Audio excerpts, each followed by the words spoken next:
waxaan soo qaadanayaa aayadan aad ku bilaabatay oo ah awalam yara alladina kafaru anna as-samawati wal arda kanata ratqan yani horta waxa wax lagu farxa ah inaad ka caradaysid tafaasiirtii caadiga ahaa sida Tabari ibn Kathir Qurtubi wixii ay ka yiraahdeen aayadaas ma awoodi kartid maanta inaad aado sababtu waa maxay sababtu waxay khilaafaysaa علومta casriga way khilaafaysaa tafsiirkoodaas wuxuu iska ahaa tafsiir maskiin ah oo wax culays iyo wax dhibaato aan lahayn oo Tabari ku leeyahay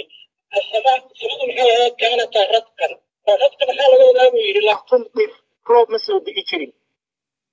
ujeedadu roob ma aysan soo digi jirin oo soo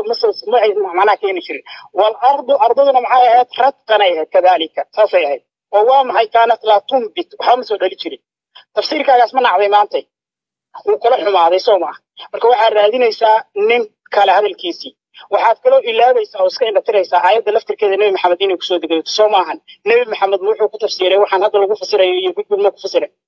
infijaar al-adim